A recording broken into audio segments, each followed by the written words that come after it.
Secțiunea produse din magazin, administrarea lor. Deci avem o listă cu produsele din magazin. Da? Aici avem posibilitatea de căutare. Da?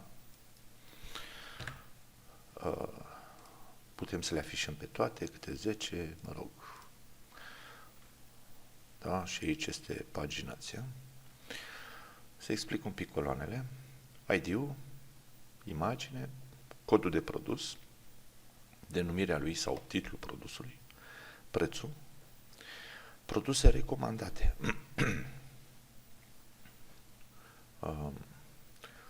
Produsele recomandate apar în față, în zona de produse recomandate, și din această zonă pot să le adaug sau să le scot. La fel și cele vândute.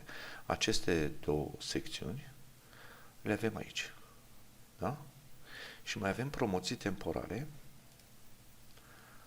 care pot fi adăugate de aici. Diferența este că o promoție temporară îi dăm timp, termen. Da? Prețul inițial, prețul de promoție, să zicem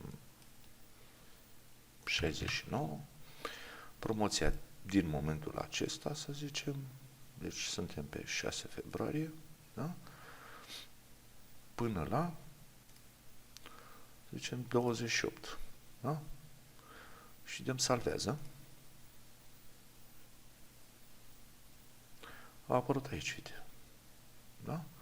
Și începutul este pe 6 februarie, sfârșitul pe 28 februarie, da? Dacă o vreau ca și oferta zilei, o adăugăm. Da? Și acum este oferta zilei. Aici. Să vedem și noi în site. Da? A apărut oferta zilei. Intrăm, să zicem, într-un produs. Da? Am oferta zilei. Cât mai durează ea. Da? Ok. Putem scoate oferta zilei.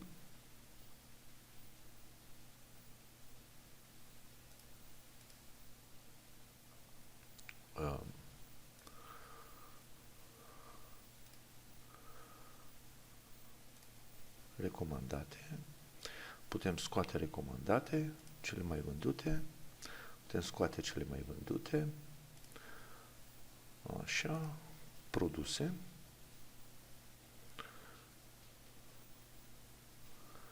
Pot să o adaug la recomandate și la vândute. Pot să scot la recomandate, pot să scot de la vândute. Da? Editarea produsului.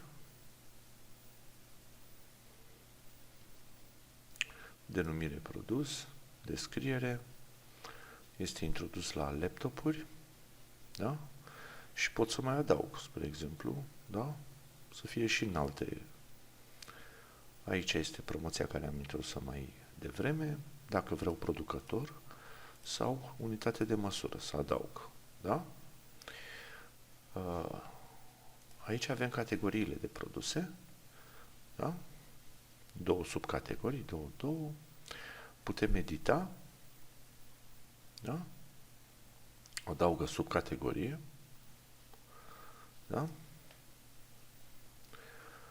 Putem da ordine, să zicem laptopuri și accesorii, vreau să fie 3. Telefoane și mobile, vreau să fie 1. Da? Actualizează ordinea. Ordinea a fost schimbată. Producători. Da? Și aici avem producătorii. Da? Putem adăuga, putem edita denumirea lor.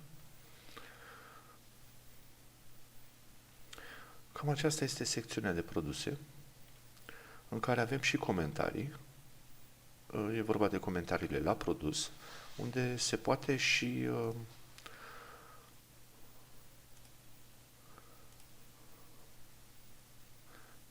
dar trebuie să fim logați ca și client.